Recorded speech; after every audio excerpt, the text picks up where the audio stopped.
Greetings once again. I want to speak with you today briefly from 1 Corinthians chapter 8.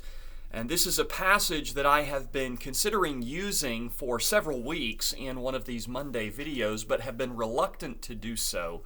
Partly because I wanted to avoid creating any unnecessary offense, and partly because I realized that the way in which I'm going to use this passage is a little bit outside of the original context in which Paul was writing. But let me make the attempt nevertheless, hoping that it will be useful to you today. Let me begin by reading the chapter. It's not lengthy. 1 Corinthians chapter 8. The Apostle Paul, writing by inspiration, says, "Now concerning things offered to idols, we know that we all have knowledge. Knowledge puffs up, but love edifies. And if anyone thinks that he knows anything, he knows nothing yet as he ought to know. But if anyone loves God, this one is known by him. Therefore, concerning the eating of things offered to idols, we know that an idol is nothing in the world, and that there is no other God but one.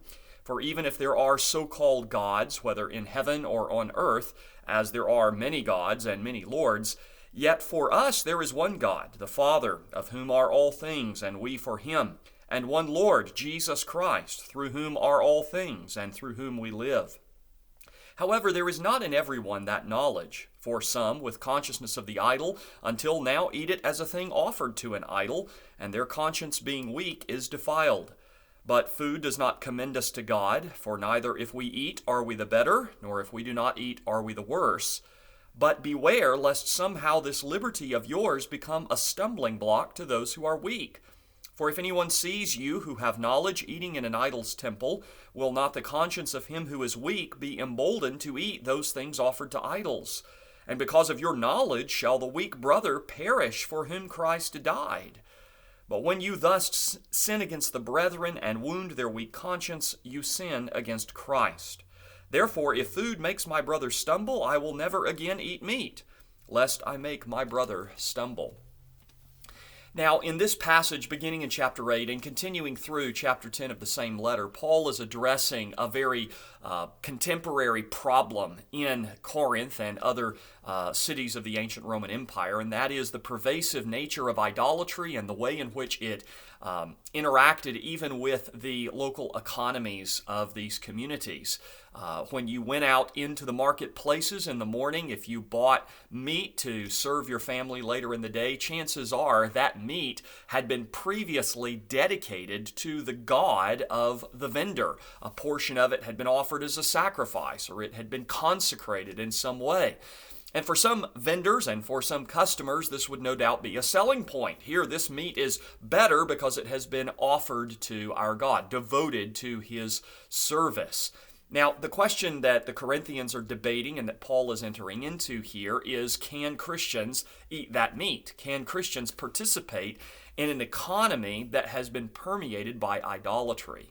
And essentially what Paul says is that the meat is not the issue. The practices of these pagans does not in any kind of actual way contaminate the food that is being sold. However, we need to be cautious about the way in which we participate in that economy, lest we appear to either endorse and condone the idolatry that undergirds it, or lest we be drawn into the type of associations and practices that would lead to spiritual compromise and might even weaken our witness before the world. But that's not the specific application that I want to discuss of this passage today. Instead, I want to apply it to the contemporary debate that we have in dealing with the coronavirus. So we're very blessed that in Arizona, churches were never ordered to be shut down by the government. Our governor recognized churches as an essential service from the very beginning. Even though many churches did suspend corporate worship for a time, we have been given a considerable amount of liberty in terms of thinking about how to reorganize and how to resume. And there has been pious advice, we might say, given by the civil magistrate with regard to social distancing and various kinds of precautions that we have tried to adopt and use, both for the good of our members as well as for a good witness to our neighbors. But in our congregation and beyond our congregation, among Christians in America today, we hear very many different opinions about this virus and about the ways that it's being dealt with by our government and other governments of the world.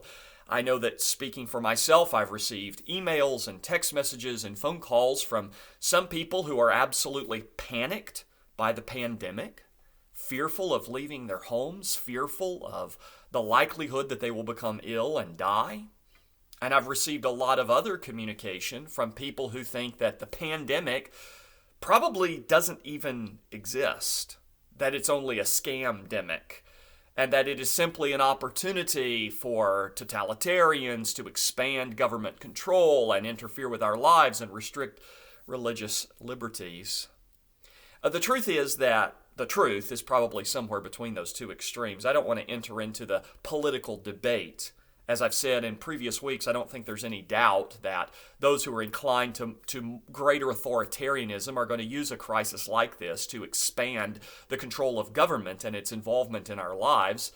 At the same time, I've presided over a COVID funeral, and I've certainly interacted with a number of other people who have been impacted personally by this illness, either through becoming ill themselves or with family members. And so I'm not going to say to those families, this is only a figment of our imagination, because of course it isn't. Nor am I going to deny that there are certain people within our government and within our broader social sphere that are wanting to use this crisis to completely reshape public life and our economy. But my interest today is thinking about how we as Christians deal with one another as we come back together to worship. You know, in our congregation, we have a number of protocols that we've put into place trying to encourage health and hygiene and protect the welfare of our neighbors. And those recommendations and in some cases those requirements have been met in different ways by different members. Some are very grateful. Some don't believe that it goes far enough. Others think it goes much too far. Well, whatever we think we know about this situation, we probably know less than we believe.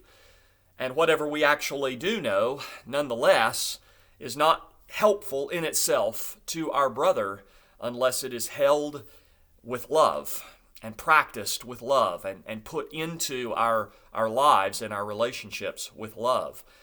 And Paul addresses that very issue in this chapter. He says those who are strong in this conversation, they have the truth, but they're using their knowledge in a careless way, a reckless way that is actually harmful to their brethren.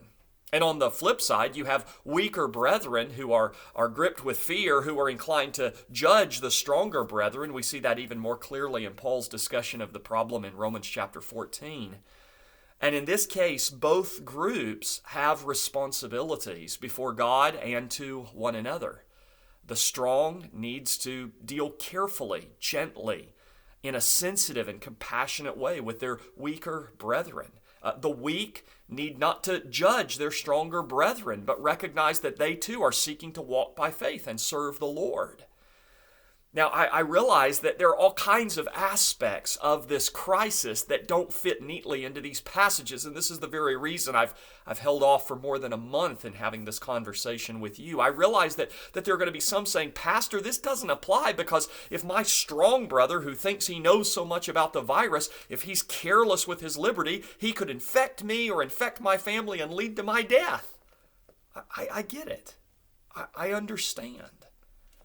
And I realize at the same time that there are going to be others who maybe dismiss the danger or the severity of this disease, who are going to say, Pastor, it's not right that we're encouraging people to stay home on the Lord's Day. We should be encouraging them to walk by faith and to be courageous and to come out. And we shouldn't have to wear masks, and we shouldn't have to sit 6 feet apart. We shouldn't have to have our elders tell us not to shake hands. What business do they have in doing that?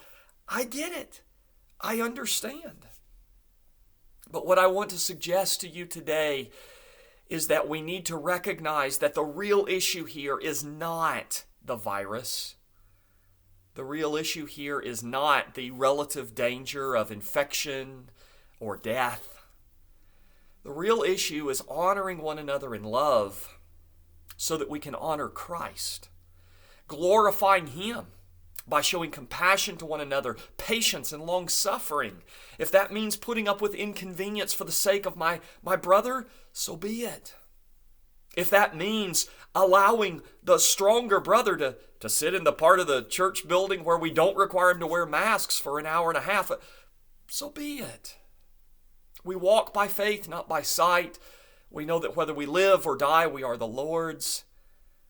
I should not deal carelessly with the sensitivities and concerns of my brother.